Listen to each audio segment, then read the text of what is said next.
Muchas gracias. Maimai Pulamien, Maimai Pupeñi, Maimai Compuché. A los expositores, a las autoridades universitarias, académicos, profesionales, estudiantes y todo nuestro público. Tengan ustedes muy buenas tardes. Sean bienvenidos al primer encuentro jurídico Defensa Sur, organizado por el Centro de Investigación y Defensa Sur, junto a la Facultad de Ciencias Jurídicas y Empresariales de la Universidad de la Frontera. Este seminario se enmarca junto a otras actividades en el 10º aniversario de trabajo del Centro de Investigación y Defensa Sur. Para ello, y para comenzar esta actividad, escucharemos unas palabras del abogado Sebastián Saavedra, quien es miembro fundador de CIDSUR. Por favor, Sebastián.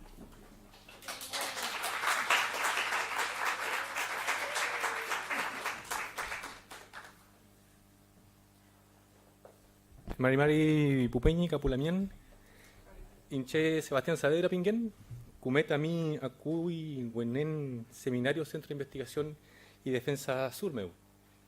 Bienvenidos a todos y a todas. Mi nombre es Sebastián Saavedra, les doy la bienvenida al primer seminario del Centro de Investigación y Defensa Sur. En esta oportunidad esperamos compartir con ustedes y reflexionar de los conocimientos adquiridos desde la experiencia en estos últimos 10 años de trabajo en la defensa de comuneros mapuche criminalizados por la reivindicación de sus derechos territoriales. Fue en marzo del año 2010, a pocos días del terremoto que asoló al centro sur de Chile, cuando junto a Pablo Ortega, Karina Riquelme, Carolina Contreras, Eduardo Mella y Fabián Leboniek se inició este colectivo de profesionales que buscaba otorgar defensa especializada a comuneros mapuche que se encontraban acusados producto de la protesta social llevada a cabo por el pueblo mapuche. En un estado prácticamente de emergencia y contra todo pronóstico logramos levantar una serie de defensas en conjunto con los peñis presos y sus comunidades. Fueron horas de conversaciones, tanto al interior como en el exterior de los recintos carcelarios en el sur de Chile, donde día a día fuimos forjando nuestras carreras profesionales. Esta es la esencia de nuestro trabajo, la elaboración de una defensa técnica utilizando normas y principios propios del derecho occidental, huinca o chileno, como quieran decirle, bajo la dirección y acuerdos con los presos y sus comunidades. Ellos y ellas son los que deciden la estrategia final, bajo las recomendaciones y alternativas técnicas que nosotros les entregábamos. Ahora bien, y dentro de esta situación de emergencia, teorías del caso, contraexámenes y alegatos, hemos ido incorporando diversos profesionales de las ciencias sociales y lo más gratificante, hemos podido contar con profesionales mapuche que se han unido al trabajo y que han aportado con nuevas ideas y perspectivas que han enriquecido la discusión, la estrategia y el pensamiento. Así, Pamela Nahuelcheo, Natividad Yanquileo, Eduardo Painevilo y Rayén Daza Pilquinao se han incorporado al equipo junto a Nicolás Neu, Javier Naranjo, Claudia Molina, Marlene Becker, Christopher Corbalán, Martín Correa, Jun Largo, etcétera, de colaboradores. Sin duda que la utilización de normas occidentales o del colonizador para el resguardo y la defensa de los derechos del oprimido no es algo nuevo. Nelson Mandela formó su propio estudio jurídico conformado por profesionales negros para la defensa jurídica de negros oprimidos bajo el régimen del apartheid sudafricano. Mahatma Gandhi estudió Derecho en Inglaterra y dio inicio a su proceso de liberación de la India cuando fue expulsado de un vagón reservado para blancos, cuando iba camino hacia Bombay. Tupac Amaru utilizó los resquicios del derecho español para ser nombrado como el último inca y bajo tal reconocimiento utilizó las propias formas del derecho español para alentar a las poblaciones indígenas del Virreinato del Perú e intentar poner término al mal gobierno en las colonias americanas. Bajo esta lógica, hemos forjado nuestra actividad profesional y con la confianza de los presos políticos y sus comunidades, hemos participado en casos emblemáticos en el sur de Chile, donde se ha invocado la ley antiterrorista, caso Turbus, caso Piajequino, Fundo Santa Rosa, Fundo Brasil, Fundo San Leandro, caso del fiscal Elgueta, caso Iglesia y el caso Lusingue Macay. Así también hemos participado en la representación de comuneros mapuches ya no como imputados, sino también como víctimas y querellantes. En el caso Catrillanca, acompañando a la adolescente de iniciales MAPC, en el caso de Alex Lemun, en el caso Huracán, entre otros. Somos conscientes, por cierto, que en no pocas ocasiones el derecho y la feble institucionalidad democrática se ve desbordada frente al poder colonial, al poder estatal, y al ejercicio del control social y punitivo, cuando la razón de Estado es la que se impone sobre la cultura de derechos, como en el caso Lusinker Macay, y las injustas condenas de Luis Tralcal, José Tralcal y José Peralino, en octubre del 2018, o bien en estos precisos momentos, a lo largo de Chile, con la represión y las masivas violaciones a los derechos humanos por parte de Carabineros al reprimir la protesta social, iniciada tras el estallido social de octubre del 2019.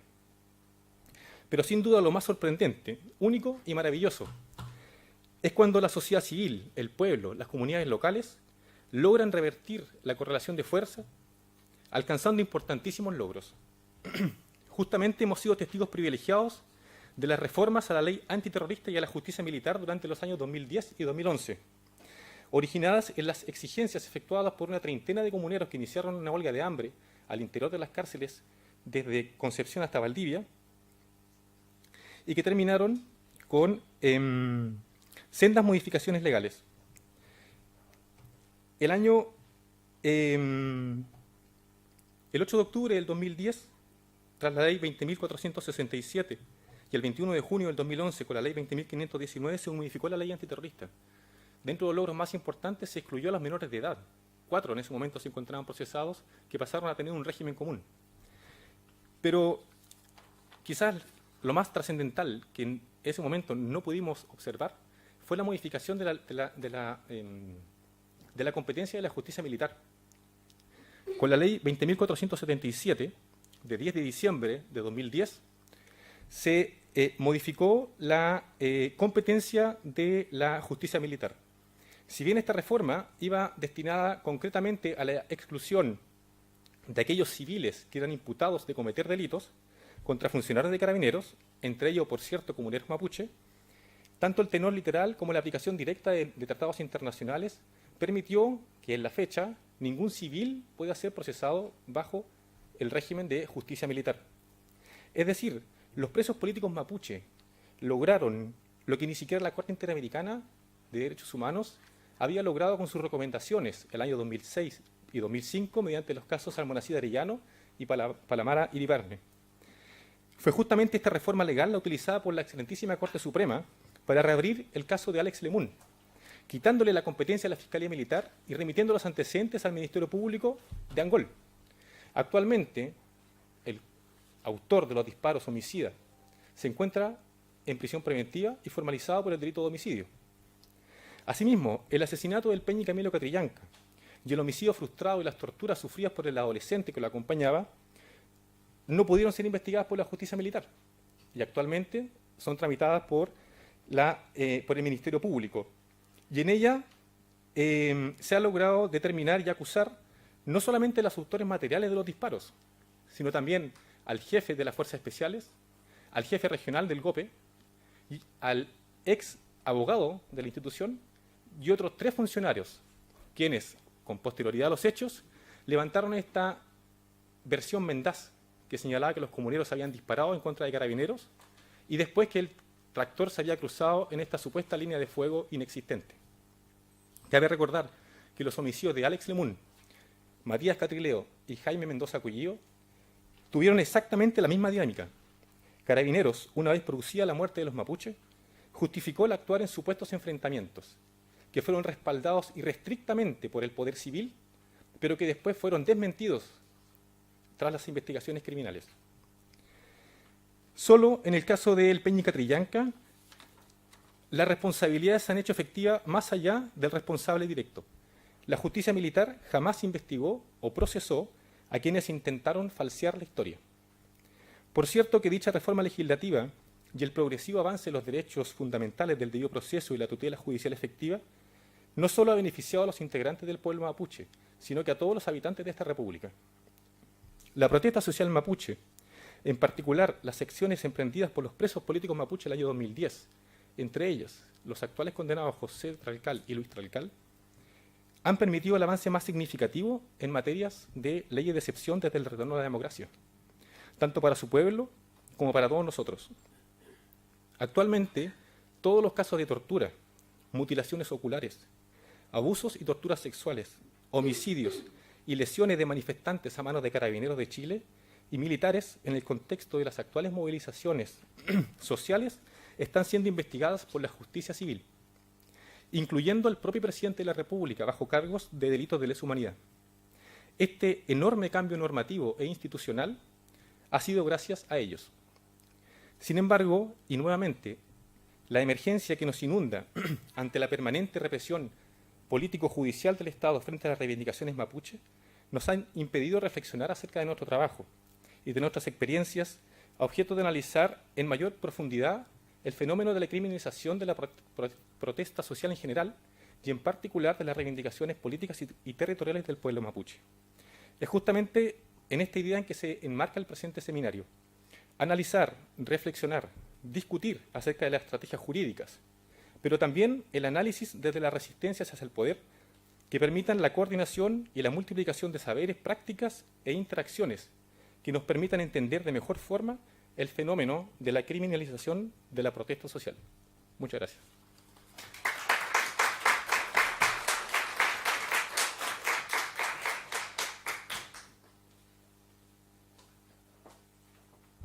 Muchas gracias por sus palabras.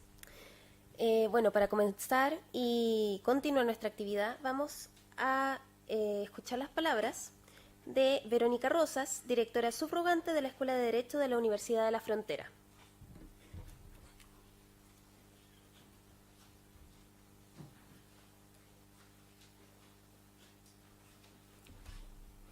Buenas tardes. Quiero dar la bienvenida a todos quienes asistieron y quieren participar de esta importante actividad.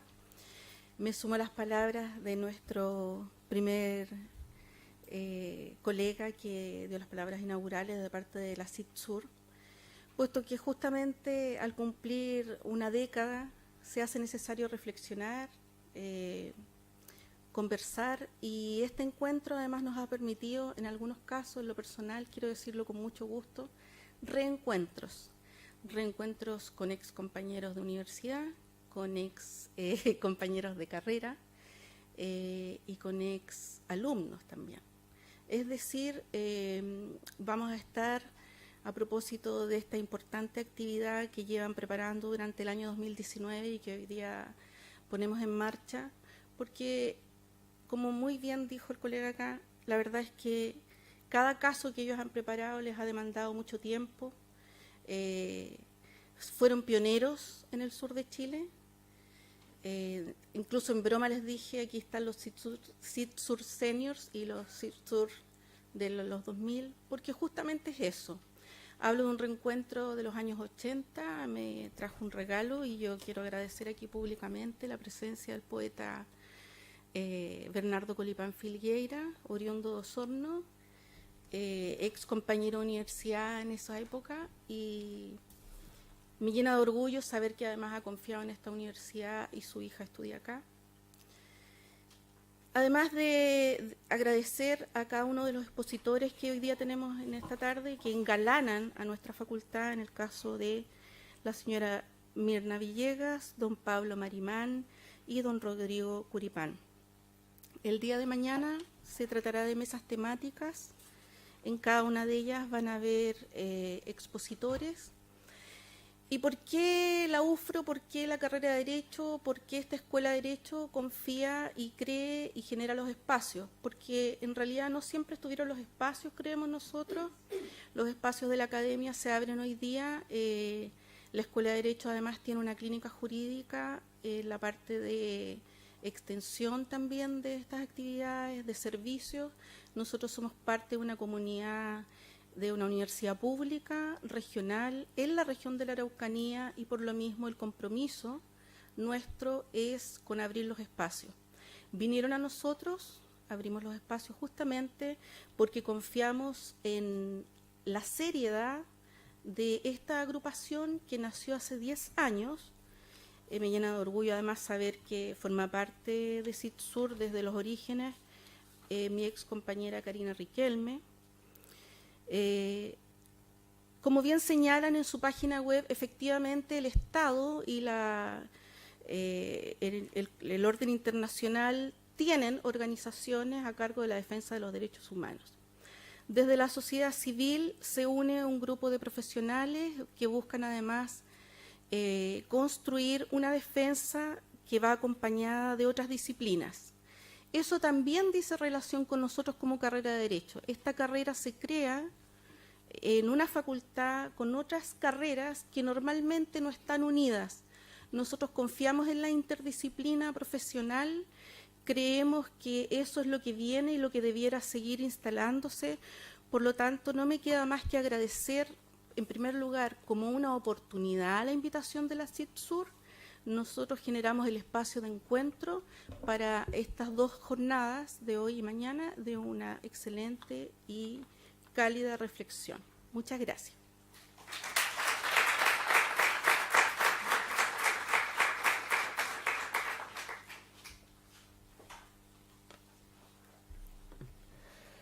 Ahora damos paso a la primera expositora, la doctora Mirna Villegas, siendo un privilegio poder escuchar su ponencia Defensa Indígena con énfasis en conocimientos y estrategias jurídicas y políticas. La doctora Mirna Villegas se desempeña como académica de la Universidad de Chile, doctora en Derecho y postgraduada en Criminología por la Universidad de Salamanca, España 2002, licenciada en Ciencias Jurídicas y Sociales y abogada por la Facultad de Derecho de la Universidad de Chile en 1995, especializada en Derecho Penal con énfasis en tratamiento jurídico de terrorismo y leyes penales especiales relacionadas, esto es, Ley de Control de Armas, Ley de Seguridad del Estado, Etnicidad, por conflictos indígenas, Género, Adolescentes, infractores de ley penal. Coordinadora General de Investigación y profesora invitada, Departamento de Ciencias Penales, Facultad de Derecho. Universidad de Chile, profesora de Derecho Penal y Criminología y coordinadora magíster en Derecho Penal. Aspectos sustantivos y procedimentales de la Facultad de Derecho, Universidad Central. Miembro del Foro Penal para la creación de un anteproyecto de Código Penal chileno y miembro Comité Científico de Postal Iberoamericano de Ciencias Penales. Damos la bienvenida a la profesora y doctora Mirna Villegas.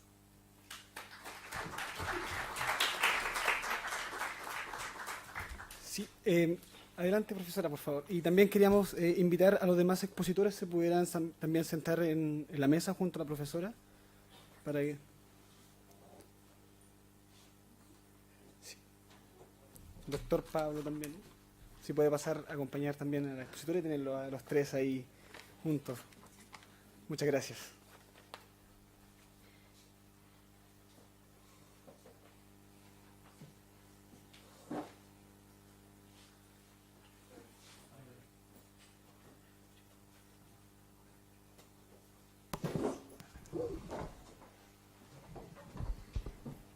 Bien, muchísimas gracias. Muy buenas tardes a todas, a todos. Mari Compuche. Señor Raúl Alar, vicedecano de la Facultad de Ciencias Jurídicas y Empresariales de la Universidad de la Frontera. Señora Verónica Rosas. Lonco Rodrigo Curipán. Señora Karina Riquelme, presidenta de CIDSUR. Estudiantes, abogados, público presente, profesores. Quiero agradecer la invitación que se me ha formulado para poder exponer en este seminario a una agrupación de la cual fui como la protoformadora. Nosotros fuimos los proto-CIDSUR. Antes de Sebastián Saavedra hubo un proto-CIDSUR integrado por 4 personas. Entonces quiero agradecer muy especialmente a la Facultad de Ciencias Jurídicas y Sociales por abrir este espacio. Estoy muy agradecida de que la Universidad de la Frontera haya retomado su rol público y que esté dándole el espacio a una organización que, como bien ha dicho la profesora Rosas, se ha ganado el respeto y el prestigio a punta de esfuerzo. Y eso me consta porque no fue fácil constituir esta organización. Como en todas organizaciones ha habido encuentros, desencuentros y mucho trabajo, ¿ya? Los casos que lleva CITSUR son casos de alta complejidad. Son casos, yo diría, que incluso más complejos que los de Penta o de Soquimich, ¿no? Son muy, muy complejos. Y mis compañeros acá en el sur lo hacen con mucha dedicación y con mucho énfasis. Así es que quiero agradecer a la Universidad de la Frontera y a CITSUR también por recordar estos 10 años y permitir que nos encontremos todos de nuevo. Un poco más viejos, pero todos de nuevo. Algunos nos vemos más que otros y en algunas ocasiones, pero hay gente a la que no veo casi nunca, digamos, porque ni siquiera nos topamos en Santiago.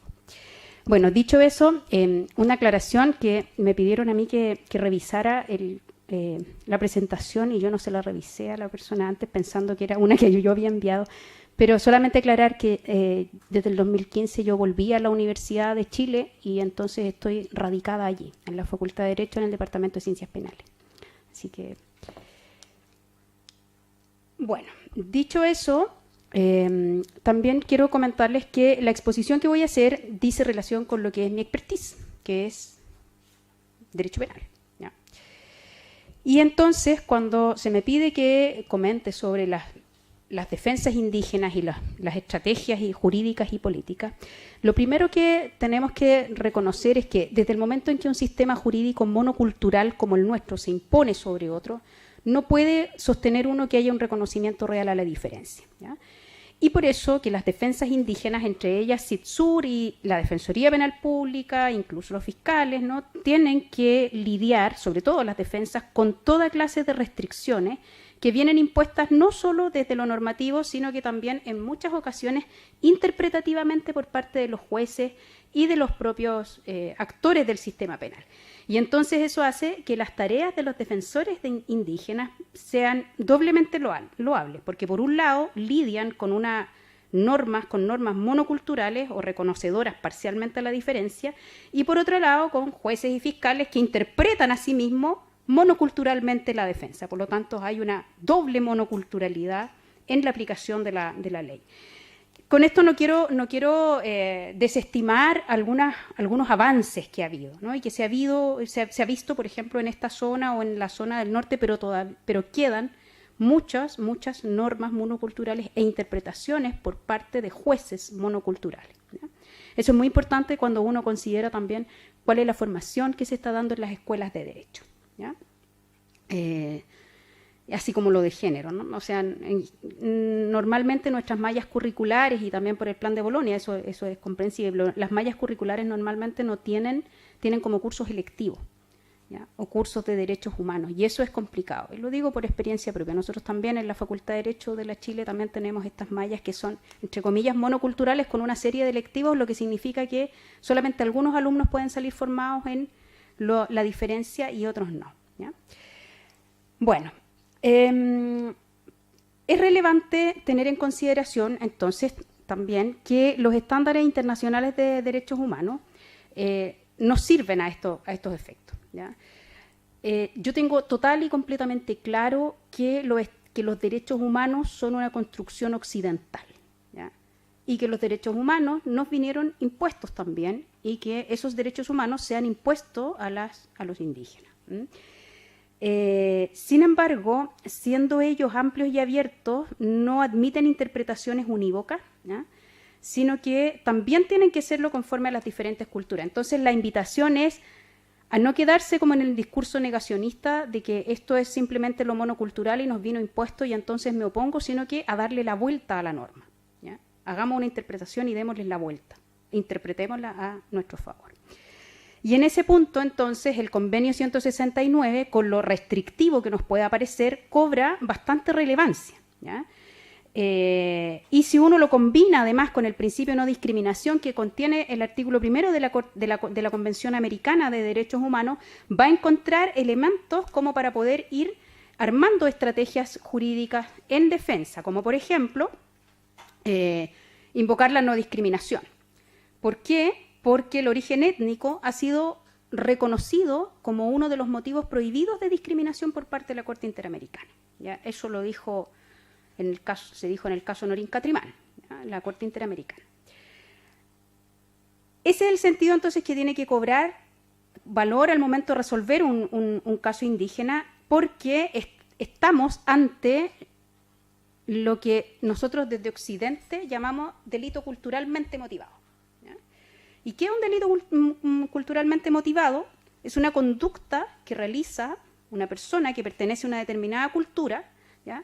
Y que ante la justicia oficial es constitutiva de delito, pero desde su punto de vista o no es constitutivo de delito o tiene una significación diferente y puede, por ejemplo, o no ser sancionada o tener una pena atenuada y viceversa.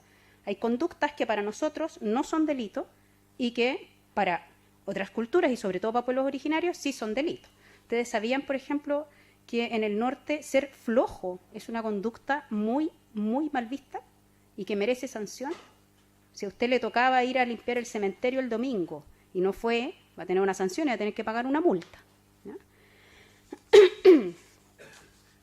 Ahora, ¿qué es lo que se requiere para estar en presencia de estos famosos delitos culturalmente motivados? 3 cosas. 1, que las razones que motivan el actuar de los agentes se apoyen en motivaciones culturales. 2, que haya una coincidencia entre el actuar de esa persona y el grupo al cual pertenece. ¿Ya? Y 3, que la conducta sea castigada en la cultura dominante y por ende eximida, dispensada o atenuada en la cultura dominada, ¿no? Y en este punto uno también tiene que hacer diferencia entre esos sistemas que tienen reconocimiento constitucional y por ende tienen justicias oficiales y justicias propias indígenas, ¿ya? Y aquellos sistemas que no tienen reconocimiento constitucional o que teniendo reconocimiento constitucional solamente tienen una justicia oficial y algunas dispensas para la cultura, ¿ya? Nosotros estamos en un sistema completamente monocultural, porque no tenemos reconocimiento constitucional y además solo tenemos unas pequeñas normas una pequeña norma que podemos aplicar en juicio respecto de las defensas penales. Entonces, en ese sentido es que desde el punto de vista de la defensa es clave acudir a los convenios internacionales, sobre todo el convenio 169, porque y obligar a los jueces a hacer lo que se llama un control de convencionalidad, o sea, una aplicación o una interpretación de la norma oficial, de la norma jurídica nacional, de conformidad con esos estándares.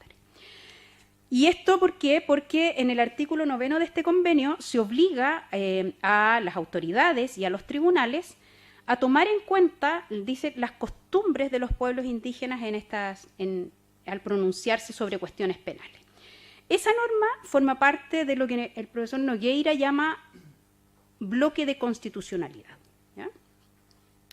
A su vez, nosotros tenemos en la ley 19.283 el artículo 54 que le reconoce el valor de un eximente o una atenuante de responsabilidad penal a la costumbre indígena, ¿ya? Pero no al derecho propio, no a las formas propias de resolución de conflictos. Con lo cual, el valor, y aquí destaco lo restrictiva de esa norma, el valor del derecho propio queda reducido como a las circunstancias personales de quien cometió el hecho punible, ¿ya? Otra precisión que es interesante hacerla, tratándose de una defensa indígena, es que aparentemente el artículo 54 solo sería aplicable a los conflictos penales cuando se produjeran entre indígenas. Entonces, suele ser una alegación que, no, pero es que mira, es que esta cuestión es entre un indígena y un no indígena, por lo tanto no se aplica el artículo 54. Yo creo que no. La norma es bien clara cuando hace referencia a dice comillas, a una costumbre que se hace valer en juicio entre indígenas. Costumbre que se hace valer en juicio entre indígenas. Eso está hablando de la costumbre civil, no de la costumbre penal. Nosotros los abogados somos buenos para tomar la norma, y aquí vamos a tomar la literalidad de la norma, porque dice después, punto seguido, ¿no? Dice, en lo penal, dice, punto seguido, separa la costumbre civil, en lo penal, ¿no es cierto?, le va a reconocer el valor a la costumbre de un eximente o atenuante de responsabilidad penal al imputado. ¿Y por qué no puede aplicarse la primera parte? Y solo se aplica a la costumbre civil, porque en el conflicto penal la relación es entre el Estado y el imputado. Por lo tanto, si uno interpreta esa norma del artículo 54 en sintonía con los artículos 8, 9 y 10 del convenio 169 y lo integramos y esas normas vía artículo 5 de la Constitución y el principio pro homine o pro persona, en este caso en la defensa del indígena, ahí nosotros vamos a ver que entonces es irrelevante si el conflicto que da origen a la investigación o al juicio penal se produce entre indígenas o lo es de un indígena hacia un no indígena, ¿ya? Y si el indígena está actuando conforme a su cultura, aun cuando esto sea, la afectación o la víctima sea un no indígena, es posible aplicar el artículo 54 si nosotros hacemos esta construcción jurídica vía convenio 169 y artículo 5 de la Constitución. Bueno, y además el principio pro persona, que en este caso tiene que ir pro indígena, ¿ya? Una vez aclarado eso, ¿cuáles son las estrategias jurídicas en general que se han ocupado como para las defensas indígenas? ¿Ya? Hay dos grandes ramas. Hay quienes creen ver en las conductas de los indígenas lo que se llaman causales de exculpación, es decir, aquellas que eliminan la culpabilidad del imputado, y otras que pretenden ver en ellas una causal de justificación, o sea, aquello que va a eliminar lo que se llama la antijuridicidad de la conducta. Explicándolo en peras y manzanas, la diferencia está en que si usted invoca una causal de justificación, la conducta dejará de ser antijurídica y por lo tanto se trata de una conducta permitida por el derecho. En cambio, si usted invoca una causal de exculpación, la conducta sigue siendo antijurídica, sigue siendo contraria a derecho, pero lo que se elimina es la culpabilidad y por lo tanto se dispensa a la persona o se le perdona de alguna manera, ¿no es cierto?, el haber cometido el acto ilícito por faltarle alguno de los requisitos, ¿ya? Pero en el fondo la conducta sigue siendo antijurídica. Esto es muy importante a la hora de pensar cuáles son las estrategias, ya no tanto jurídicas, sino que jurídico-políticas, ¿ya? No la estrategia jurídico-técnica, porque muchas veces te conviene mucho más una causal de exculpación, ¿ya? Dentro de las causales de exculpación, en Colombia, por ejemplo, hay una inimputabilidad del indígena por inmadurez psicológica. A mí me parece que eso en realidad es simplemente decir que el indígena es un anormal que no ha logrado adaptarse a la cultura dominante, ¿ya? Yo creo que los planteamientos que asumen la inimputabilidad, más allá de las buenas intenciones que les puedan animar, ¿no es cierto?, están simplemente asumiendo los valores de la cultura dominante y están patologizando a los miembros de pueblos originarios. Ahora, lo que más se usa dentro de esta causal de exculpación son el error de prohibición, ¿ya? O sea, aquel que impide la comprensión de la antijuridicidad de la conducta porque el sujeto no tiene conciencia de lo ilícito de su actuar, ¿ya? Y esa conciencia de la ilicitud tiene que serle exigible al sujeto para poder atribuirle responsabilidad, ¿ya? Esa fórmula del error de prohibición está expresamente consagrada, por ejemplo, en legislaciones como la peruana y en la boliviana, expresamente consagrada para los indígenas, ¿ya? ¿Y esto por qué? Porque cuando uno habla de la conciencia del injusto, de que la persona tiene una conciencia del injusto, eso implica que nosotros tenemos un determinado proceso de internalización de las normas, ¿ya?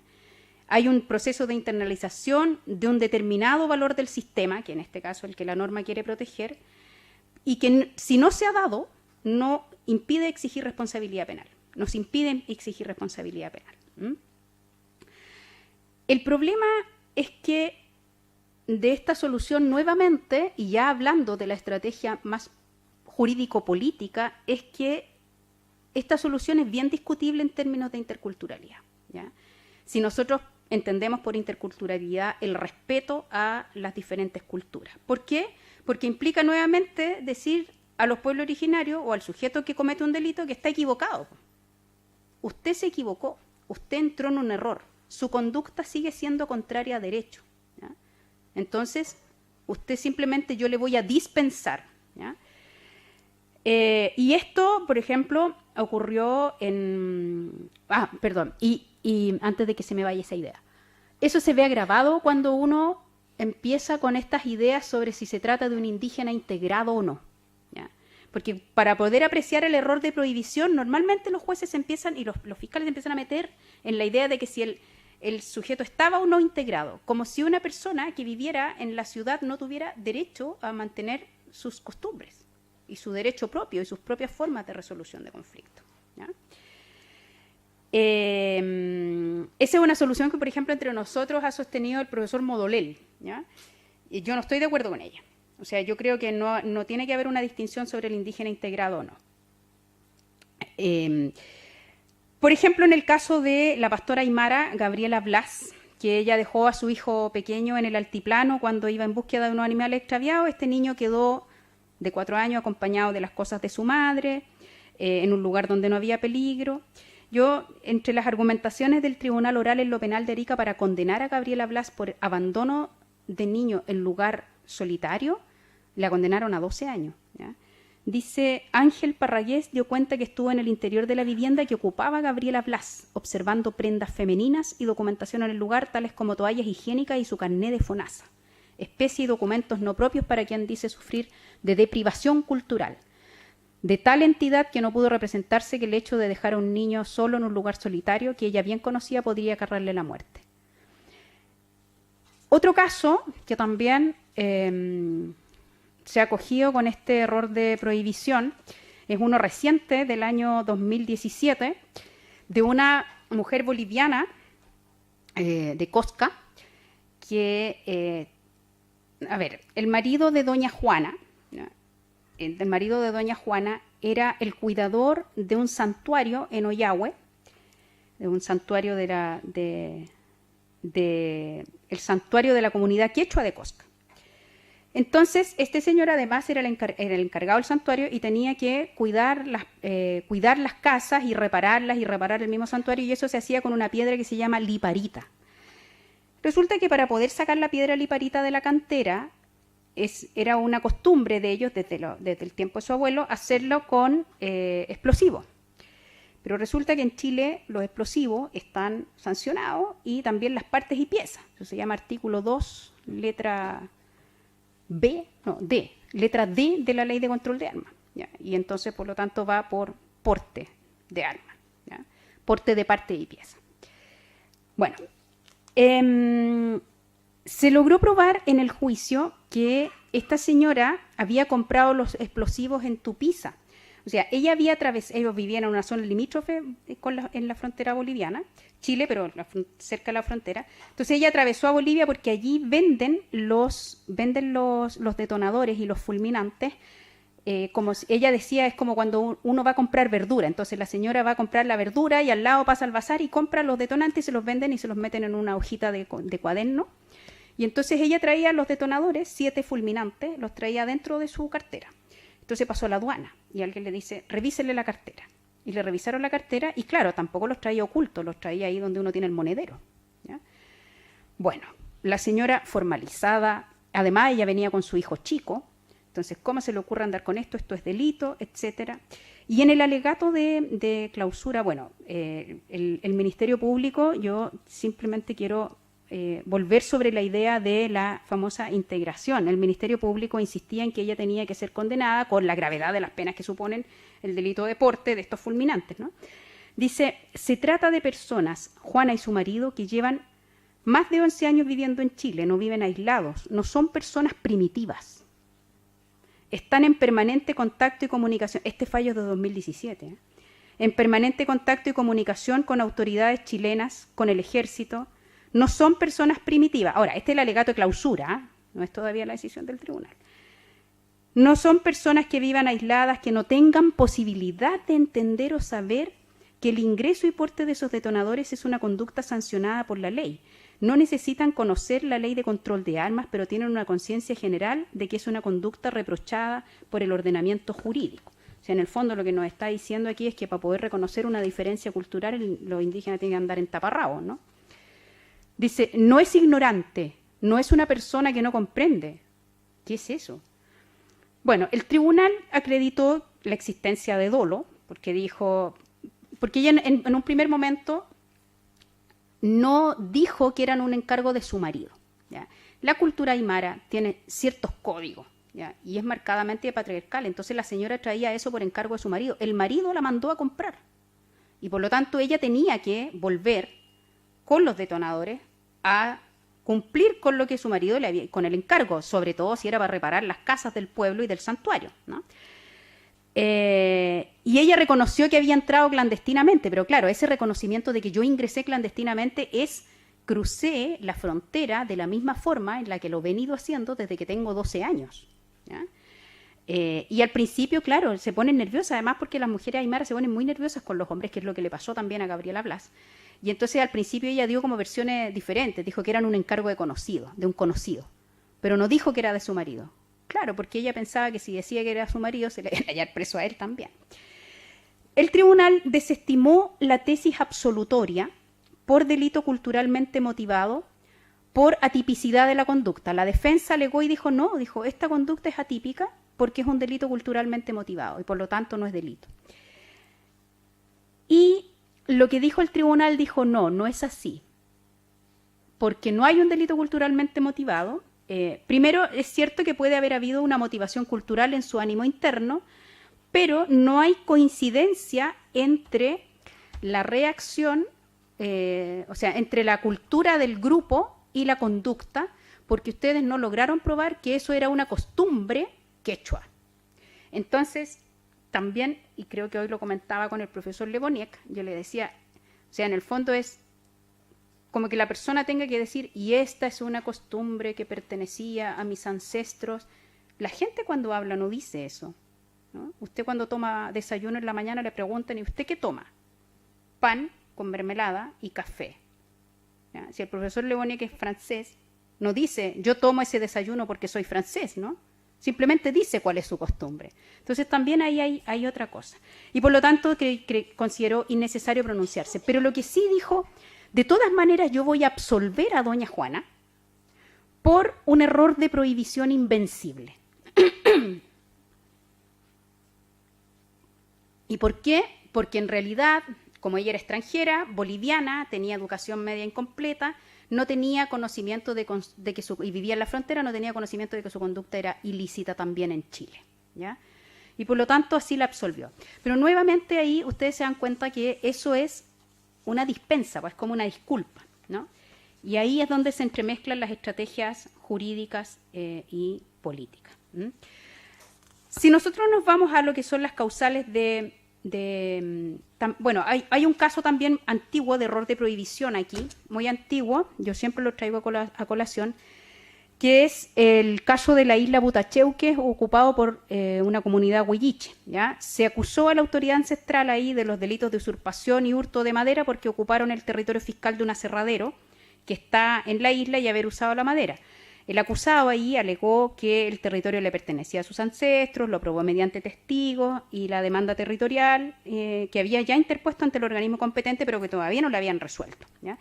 El Tribunal de Garantía lo absolvió por considerar que había actuado en error de prohibición, y eso fue confirmado por la Corte de Apelaciones de Puerto Montt, porque entendió que el imputado no había podido representarse la ilicitud de su conducta porque su familia ya estaba en ese lugar cuando se instalaron en el aserradero y el camino tenía 150 años, lo había construido su abuelo. Entonces la pregunta que yo me hago ahí es, bueno, ¿y aquí el imputado, el acusado, ¿no? ¿Actuó erradamente o actuó en ejercicio legítimo de su derecho al territorio? O sea, probó que la tierra era ancestral, probó que la tierra era de sus abuelos, tenía una demanda, ¿no? Que el Estado de Chile haya desconocido unilateralmente pactos como el de Tapigüe o el de Quilín, ¿no es cierto? Y los títulos de merced que otorgó colonizando los territorios no incide en la legitimidad del derecho a recuperar el territorio, ¿ya? Entonces, a mi juicio, desde el punto de vista de la normativa internacional, el hecho no es antijurídico, ¿ya? Porque el derecho al territorio está limitado por el artículo 5º, o sea, está limitado está más bien refrendado por lo que son los estándares internacionales de derechos humanos desde el convenio 169. Y eso está reconocido e incorporado vía artículo 5 de inciso 2 de la Constitución y por lo tanto es un acto que no es contrario al ordenamiento jurídico, ¿ya? No es, además, desde el punto de vista material, no es antijurídico porque no se lesionaba ningún bien jurídico alguno, porque el bien jurídico no pertenecía al Estado, ¿ya? Sino que pertenece a los comuneros. Era una tierra ancestral, ¿ya? Bueno, cuando se invocan las causales de justificación, y en ese sentido a mí me parece que es más acorde con los estándares internacionales, invocar estas causales, aun cuando desde el punto de vista técnico y jurídico pueda no siempre ser lo más conveniente, ¿ya? En nuestro país tenemos lo que es el ejercicio legítimo de un derecho y el cumplimiento de un deber, ¿ya? El ejercicio legítimo de un derecho es lo menos acogido en la jurisprudencia chilena, pero tenemos una importantísima excepción, también relativamente reciente, en un caso de porte ilegal de armas de fuego para labores de pastoreo en la zona andina, ¿ya? Un fallo de 2015. Se demostró mediante peritaje antropológico que el arma era una herramienta en manos del sujeto como si fuera una herramienta agrícola, ¿ya? Porque le servía para espantar a los animales depredadores, ¿ya? Y ese caso fue bien interesante porque eran 4 imputados a quienes sorprenden en un camino haciendo labores de pastoreo, pero además estaban con alcohol. El imputado por el delito de porte de un rifle no era el que estaba conduciendo, por lo tanto él era solamente por el porte del rifle. Entonces lo interesante de este caso es que el rifle había sido herencia de su abuelo y le había dado la herencia a toda la familia, ¿ya? Entonces cuando el tribunal le pregunta, el juez le pregunta, bueno, ¿y usted sabía que tenía que inscribir el rifle? Sí, sí sabía, le dice él. Y, bueno, él era aymara, ¿no? Entonces le dice, ¿y por qué no lo inscribió? Y entonces la audiencia se oye que le dice, ¿pero cómo lo voy a inscribir? Si no era mío, es de toda la familia. Era de mi abuelo, herencia de todo. O sea, no puedo inscribir un bien ajeno, no puedo inscribir a mi nombre un bien que es de la comunidad. Entonces, claro, eso fue formando en los jueces que efectivamente la convicción de que el rifle lo estaba empleando tal como lo emplearon sus abuelos y sus ancestros para poder pastorear, ¿ya? ¿Por qué? Y además tienen que hacerlo con los rifles y tienen que hacerlo con municiones y porque preguntaban, bueno, ¿y por qué no con otra cosa? Bueno, porque el ruido, y ahí se prueba con un peritaje antropológico, el ruido del rifle genera cierta percepción en los zorros que hace que huyan más rápido que con otros medios. O sea, si se dispara un rifle como que no vuelven más, ¿no? Ahora, es interesante esto porque aquí el tribunal acogió y lo absolvió a este señor, Arsenio Plaza, porque entendió que su accionar, dice, se encontraba reconocido por el derecho y por ende permitido, debiendo así absolverse por el delito de porte de arma por el cual fue acusado, ¿ya? Ahora, este tipo de fallos, que son como una luz de esperanza, ahora no se hagan tantas ilusiones porque los hechos eran anteriores a la reforma de 2015.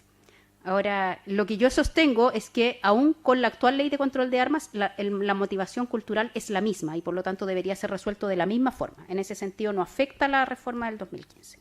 ¿Ya? Bueno, este tipo de fallos ha sido fruto de una creciente visibilización de los pueblos originarios en pos de derechos. O sea, esto no se ha ganado sin movilizaciones de los pueblos originarios. Esto no se ha ganado sin movilizaciones por parte de las defensas y reclamaciones en los casos de derechos humanos. Antes, a lo sumo, llegábamos a errores de prohibición.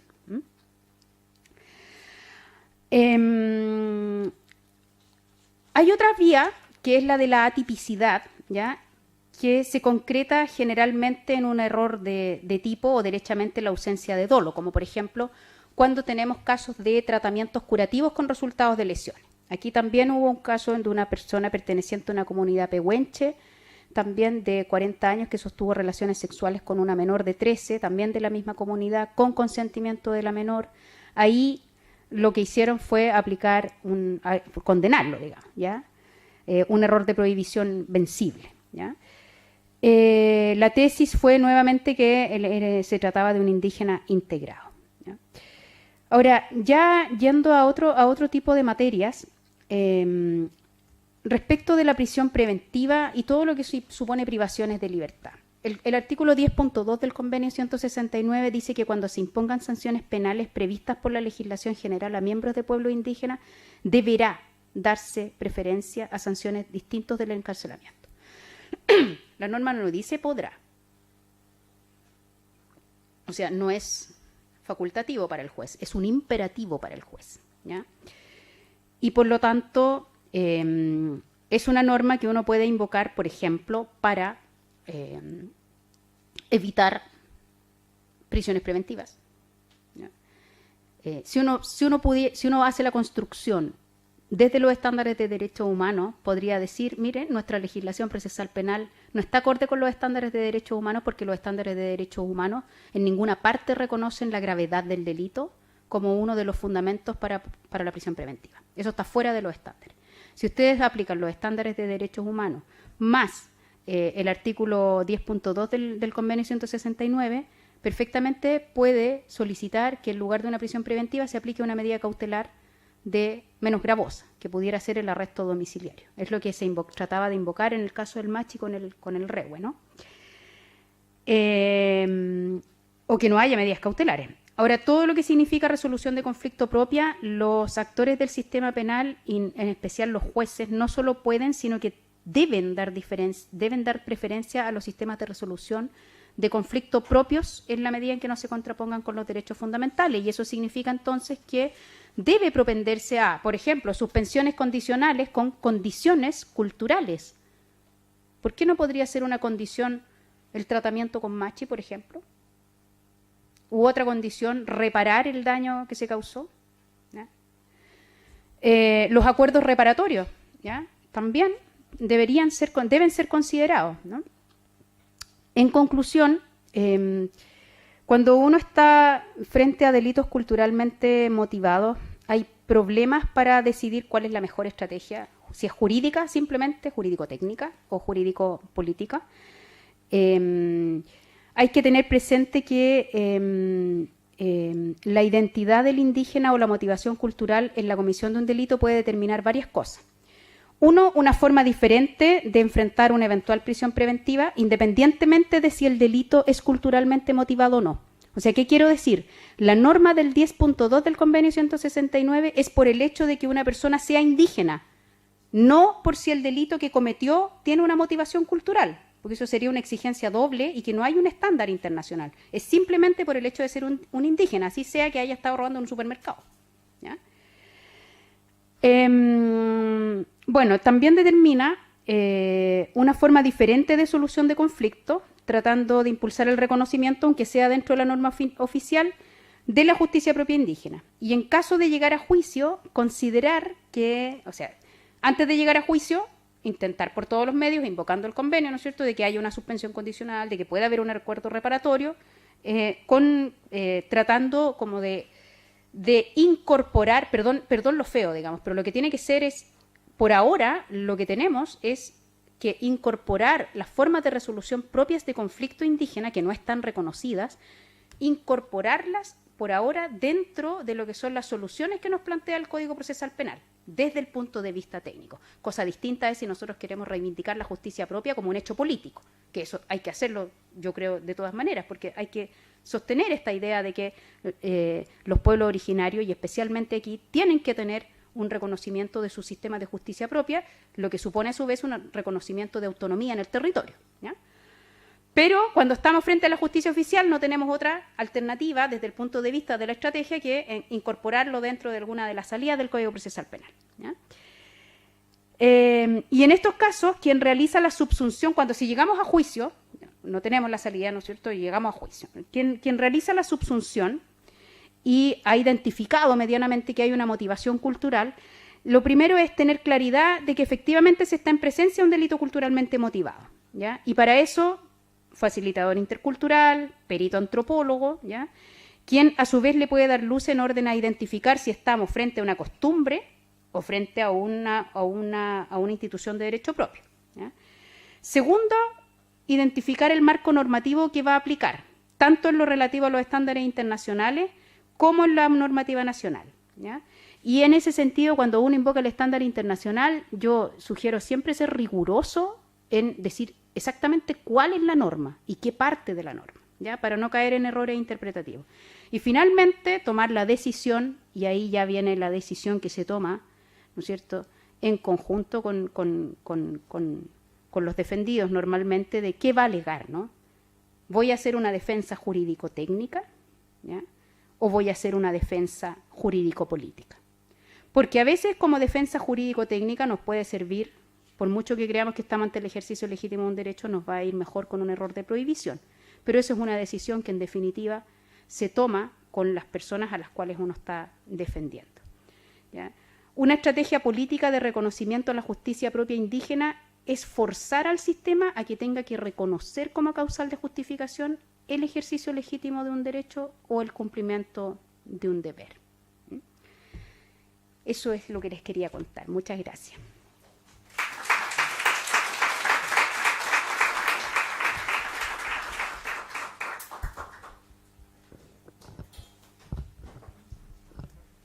Muchas gracias a la doctora Mirna, muy interesante su charla. Hacemos paso ahora a una ronda de preguntas. La idea de este momento es que puedan ser 3 preguntas y después la doctora pueda dar respuesta a las 3 preguntas, así hacemos más dinámica la conversación. ¿Alguna pregunta?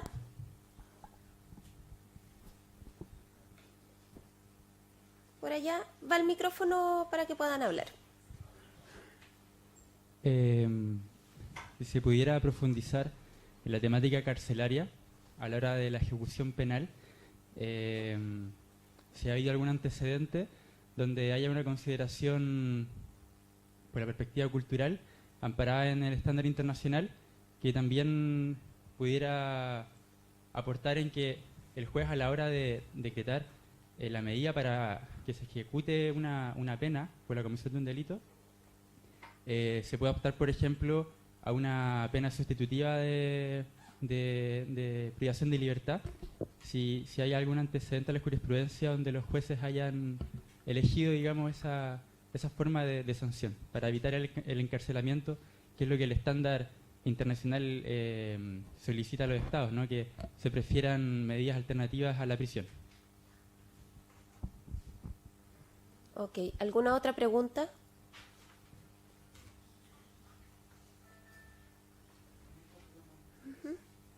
Pasemos a la respuesta nomás entonces. Querido Carlos, yo creo que usted sabe mejor que yo la respuesta a esa pregunta, ¿no? Lo que pasa es que Carlos es alumno de allá de las Chile. Pero yo, por supuesto, o sea, la norma del convenio es una norma general. Cuando dice deberá darse preferencia a sanciones distintas del encarcelamiento, yo lo estoy extrapolando incluso a momentos anteriores a la sanción, ¿no es cierto?, que es con el tema de las prisiones preventivas, pero por supuesto que eso es un mandato directo a preferir pena sustitutiva, ¿ya? Y yo conozco un caso de una persona que tenía algún tipo de cargo dentro de su comunidad, que me parece que fue el juzgado de garantía de Curarrehue. No me acuerdo cuál es, pero te lo puedo buscar. Lo que sí se hizo ahí fue concederle la reclusión nocturna en un delito por el cual le correspondía una pena privativa de libertad en atención al artículo 10.2 del convenio 169. Pero yo no he conocido más fallos, pero lo que no significa que no existan, simplemente porque yo no los conozco. ¿Alguna otra pregunta para la doctora? Por allá.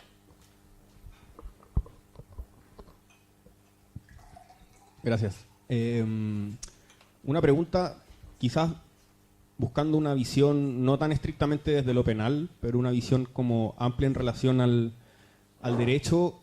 Yo vivo en Valparaíso y bueno, no solamente allá, yo creo que también desde octubre estamos viendo mucha organización y a nivel territorial y a nivel así de búsqueda de formas comunitarias o formas más autónomas en torno a la vida en común, digamos, a la vida colectiva. Entonces, mi pregunta también va un poco por ese lado de esta norma monocultural, o como así creo que la llamaste, que está como fundada mucho en el binario de lo público y lo privado. Quisiera saber si es que hay perspectivas como más allá de la temática propiamente indígena que abran camino o den posibilidades a agrietar en cierta forma o buscar salidas a ese como binomio de lo público-privado para enfrentar todo lo que tiene que ver con la vida social. Y si es que básicamente las soluciones que tienen que ver con autonomía, con formas de vida más comunitaria, con resolución incluso de conflictos no meramente apegados a las leyes del Estado, ¿dónde pueden encontrar alguna resonancia, algún eco? Quizás no solamente en el orden jurídico actual, sino que en las tentativas o en las corrientes que se están ahora de alguna manera manifestando a nivel no solo regional, sino que internacional también. No sé, por ahí va un poco la pregunta.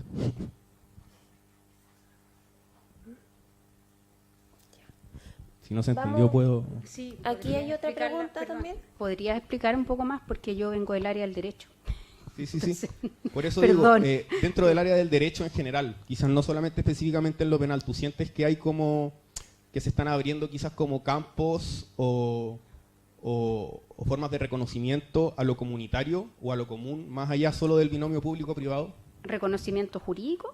Jurídico y también, Ya. yo diría como epistémico, no sé.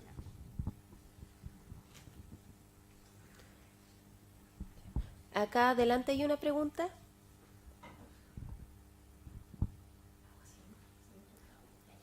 Es que como ahí.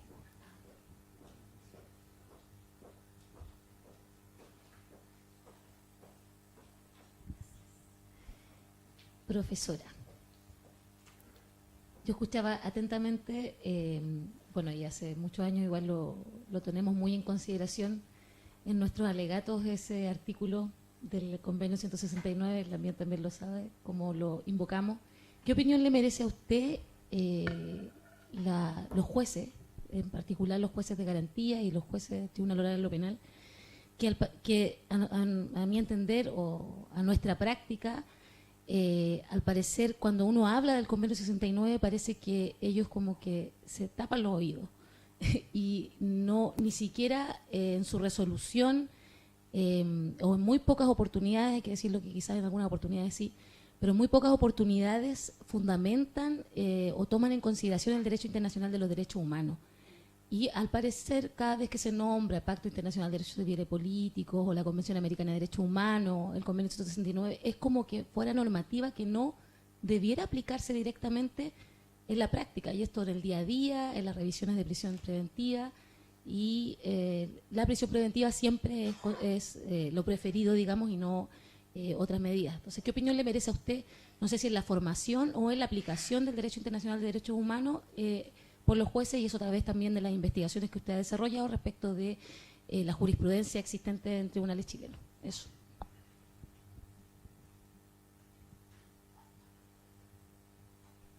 Por acá adelante la última pregunta y después procedemos a las respuestas.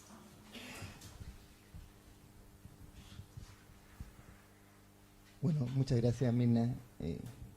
Quería hacer un comentario y después una pregunta un poco por la contingencia que hay actualmente también.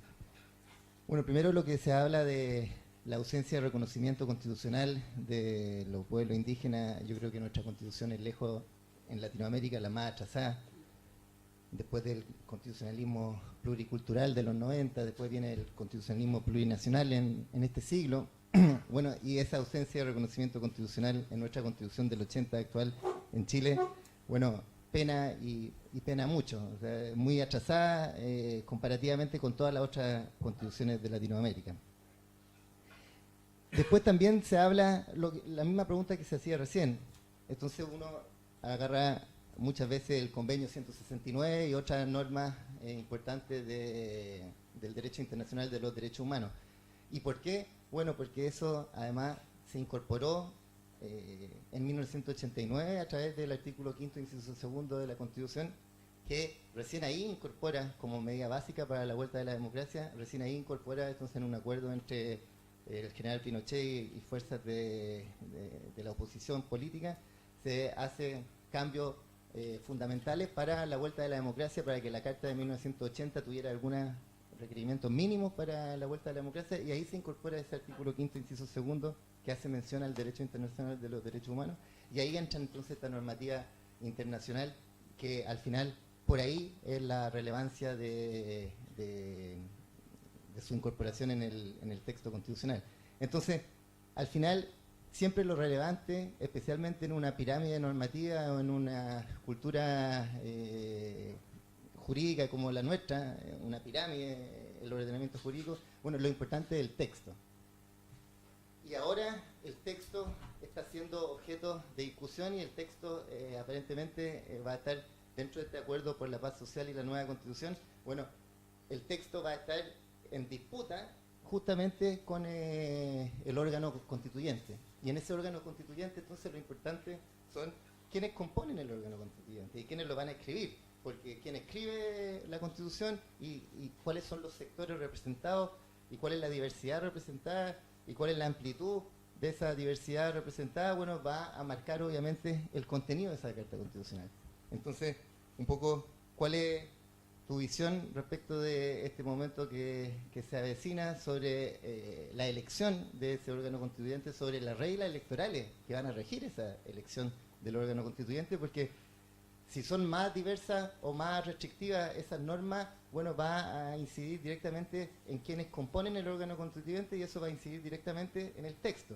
Entonces, en lo que estamos hablando hoy día aquí también, los escaños reservados para los pueblos originarios. Bueno, si no están establecidos esos escaños reservados, se tiene que ir a competir en otras formas. Entonces, bueno, ¿cuál es tu visión respecto de esto? Dejamos la última pregunta para después proceder a las respuestas correspondientes. Por acá.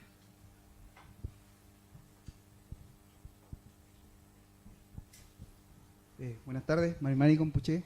Marimari. Estimada profesora, volviendo un poco específicamente a uno de los temas que tocó en su charla, hablándose del caso de la isla que usted habló de Huilliche. Usted, el caso nos dijo que había sido por un caso de error de prohibición, y que usted estimaba que debió haber aplicado el ejercicio legítimo de un derecho. Si podría ahondar cómo mejorar o cómo ahondar en fundamentar esa causal dentro de un marco jurídico, entendiendo que siempre siempre en la jurisprudencia vamos a tener la barrera de que los derechos indígenas o ancestrales siempre son dubitados y no indubitados. ¿Cómo podemos pasar esa barrera desde su punto de vista, jurídicamente en cada caso en particular, especialmente tratándose de las comunidades que siempre tenemos estos títulos de merced ancestrales que no son mirados como unos derechos indubitados por la jurisprudencia chilena, sino que todo lo contrario?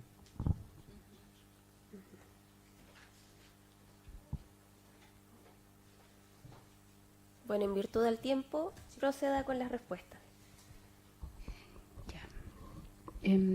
Bueno, con respecto al reconocimiento de otras formas de vida o de organizaciones sociales, yo creo que desde el punto de vista político sí están reconocidas. O sea, nosotros tenemos diferentes, y sobre todo en Valparaíso hay muchas organizaciones sociales que son comunitarias y que están haciendo sus propias, digamos, sus propias formas de vida, valga la redundancia.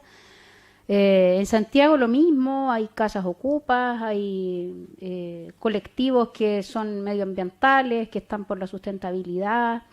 Entonces, claro, eso hay un reconocimiento como social a ello, y desde el punto de vista jurídico, el concepto de cultura es amplio, ¿ya? O sea, no es...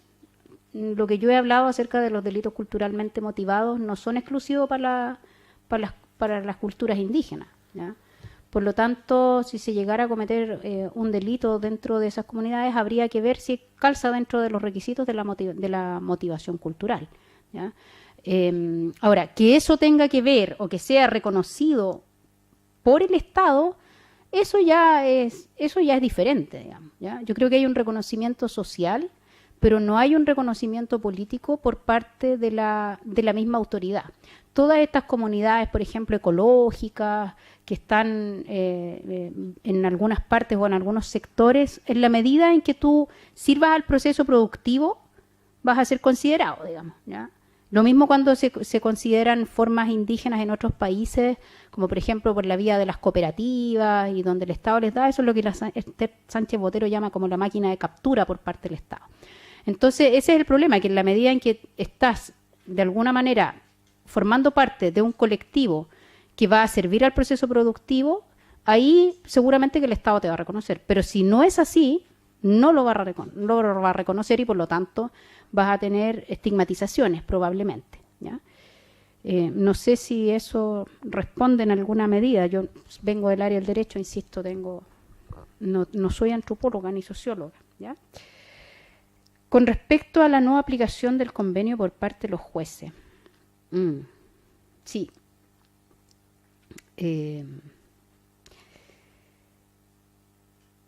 Cierto,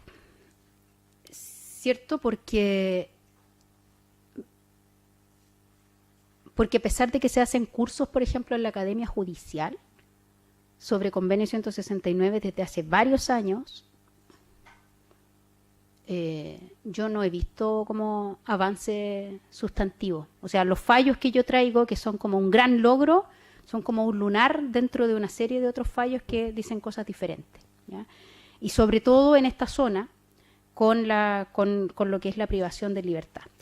Tenemos una, yo diría que es un sistema penal esencialmente punitivista, a diferencia de lo que cree el presidente, que hay puerta giratoria. Yo creo que es esencialmente punitivista, y especialmente en esta zona, ¿ya? Y creo que tiene que ver mucho la formación en derecho, porque ¿qué es lo que le pasa qué es lo que nos pasa a los abogados? Cuando uno estudia derecho, y por regla general los jueces, ¿no es cierto?, tienen una formación más normativista. Entonces, ellos se apegan a la norma. Recuerdo claramente una vez una entrevista a un juez, y él me decía, cuando le preguntaba por la diferencia cultural y el peritaje antropológico y esta necesidad de la interdisciplinariedad a la hora de interpretar este tipo de casos, y el juez decía, no, pero es que no está en la norma. Yo le decía, ya, pero hay un ejercicio interpretativo. Sí, pero es que la norma si la norma no me dice que yo lo tengo que absolver, yo no lo puedo absolver.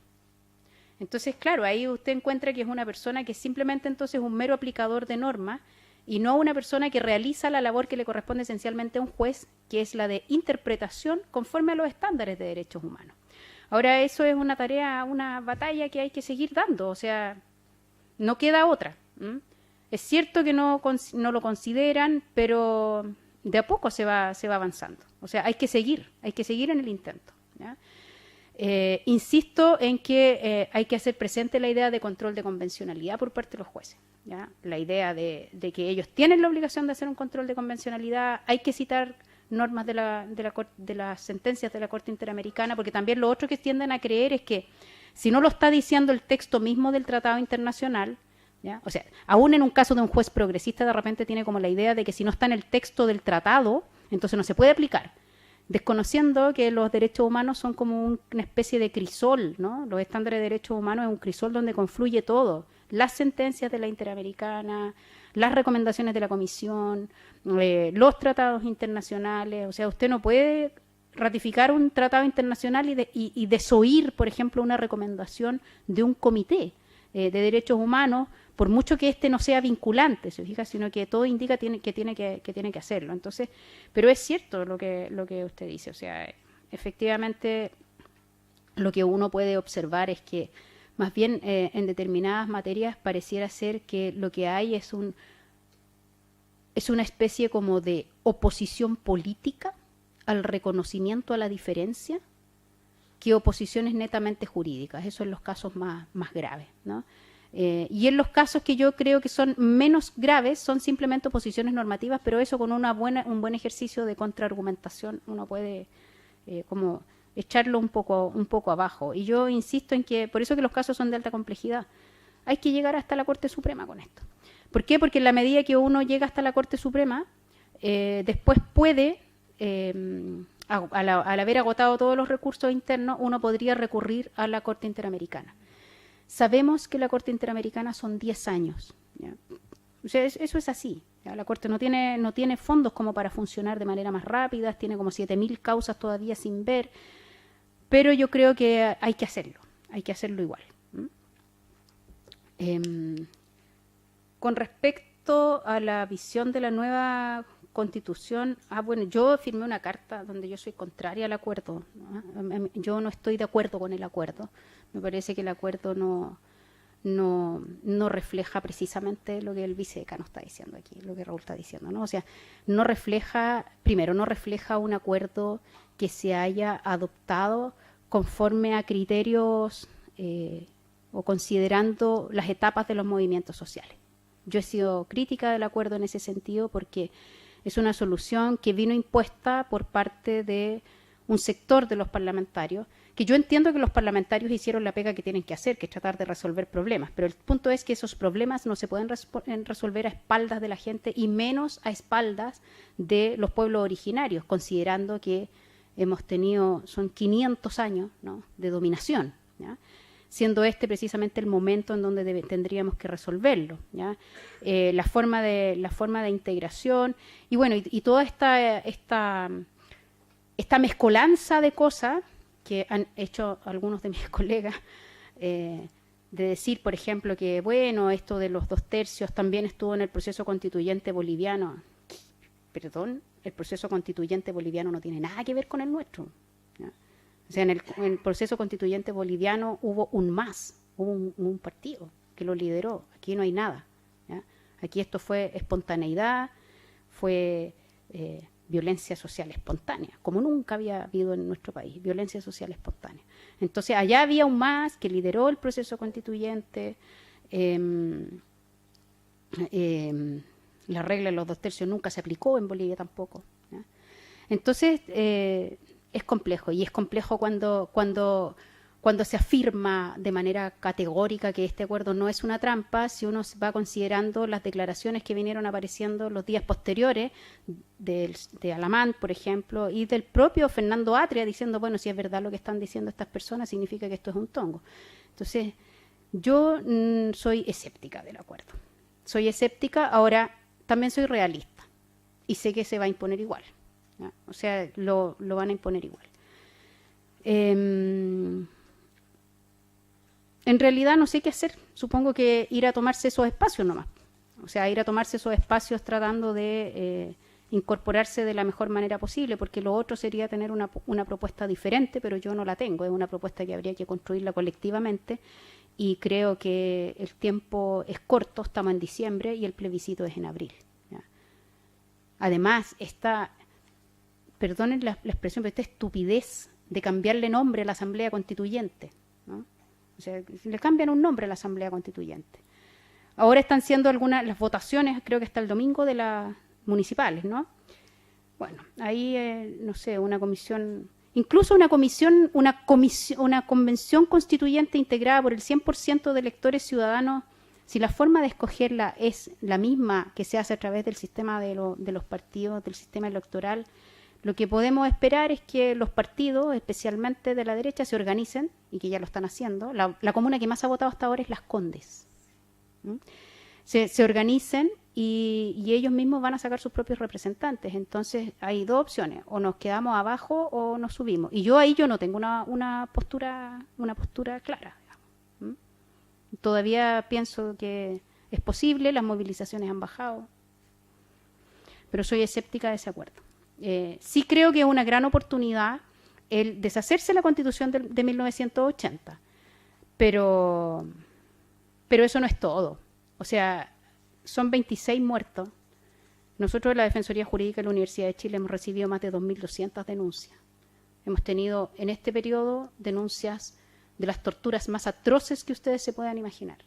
Hemos tenido ahorcamientos, estiramientos, con y sin pérdida de conciencia los ahorcamientos, abusos sexuales, violaciones, desnudamientos, bombas lacrimógenas a la cabeza, bombas lacrimógenas al cuerpo, perdigones directamente a los ojos. O sea, entonces, todo eso simplemente por eliminar un texto constitucional, a mí me parece que es demasiado poco, ¿ya? Lo mismo que 5 años de inhabilitación para cargos públicos. Yo creo que 26 muertos no merecen eso.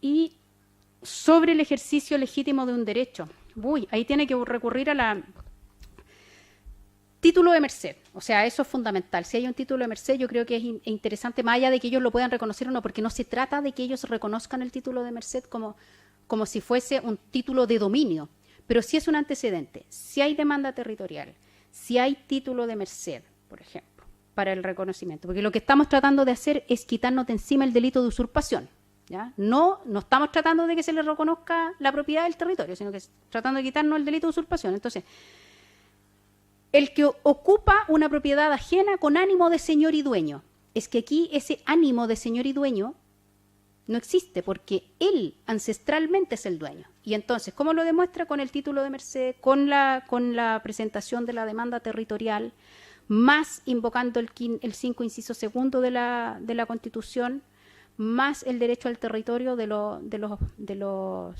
pueblos originarios. O sea, hay que hacer ese andamiaje completo y construirlo de tal manera que usted pueda eliminar el dolo de ocupar una propiedad ajena. Y entonces puede decir ahí, bueno, voy a actuar, o elimina el dolo, por un lado, y si no logra eliminar el dolo, dice, está actuando en ejercicio legítimo de un derecho. ¿Por qué? Porque está haciendo uso o está ocupando un territorio que le pertenece ancestralmente, ¿ya? Eso es solo para sacarnos el delito de usurpación, no para poder reconocer que la comunidad se quede ahí, digamos, y que le devuelvan el territorio, sino que solo para eliminar el delito de usurpación. Muchas gracias, profesora, por su charla y además por las preguntas dadas.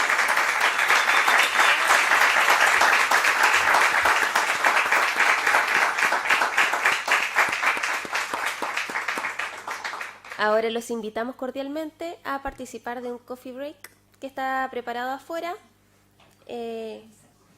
aquí en el hall de unos 10 minutos, 15 minutos, más o menos, y después volvemos y continuamos con la charla siguiente. Le convido.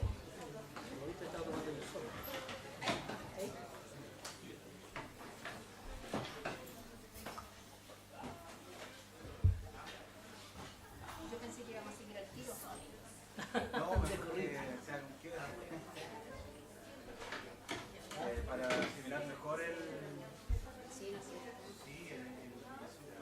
especialmente la última parte que dijiste, que es la experiencia, la información que tiene usted, cómo se han recepcionado todos estos casos.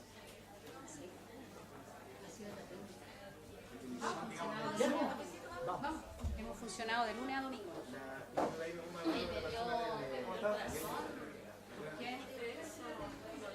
Se los he hecho.